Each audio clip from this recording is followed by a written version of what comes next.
কথা বলি। বিষয়টা হচ্ছে যে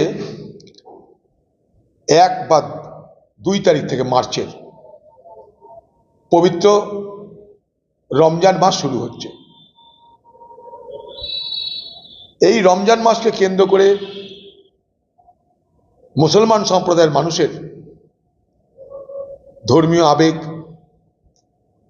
তাদের কৃচ্ছ সাধন, রমজান পালন করা, গোটা দিন উপবাস থাকা, সন্ধ্যেবেলায় ইফতার, রাতে নামাজ তাদের প্রতিদিন করতে হয় এবং করতে হবে। সেই জায়গাটা দাঁড়িয়ে পশ্চিমবঙ্গ সরকারের কাছে আমার আবেদন,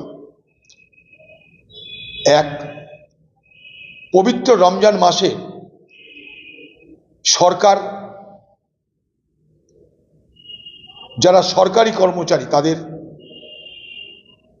1 থেকে 1.5 ঘন্টা আগে কর্মস্থল থেকে ছুটি দেওয়ার ব্যবস্থা করুক।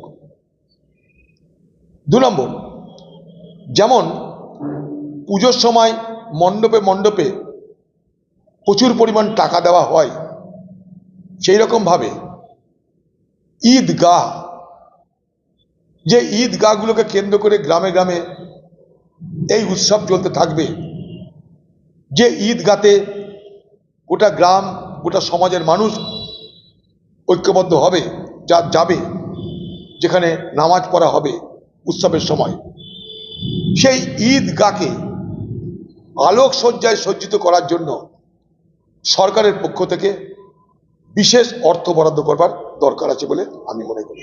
কারণ তাহলে কি হয়, সংখ্যালঘু মুসলমান মানুষের মধ্যে এটা মনে হবে না যে শুধুমাত্র পুজোর জন্য রাজ্য অর্থ দিতে পারে আর আমাদের জন্য অর্থ দিতে পারে না, এই ভাবনার দ্বারা তারা আক্রান্ত হবে না।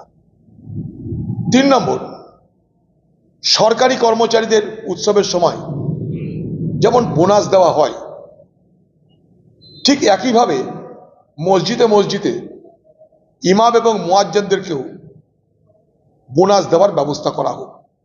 কারণ এই রমজানের মাসগুলোতে তাদের বিশেষ দায়িত্ব পালন করতে হয়, তাদের বিশেষ দায়িত্ব পালন করতে হয়।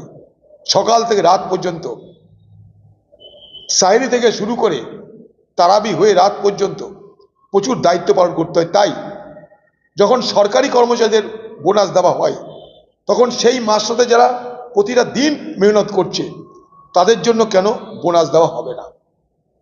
আমার আরেকটা দাবি, যে এই সময় বাজারে জিনিসপত্রের দাম খুব বেড়ে যায়। আপনারা জানেন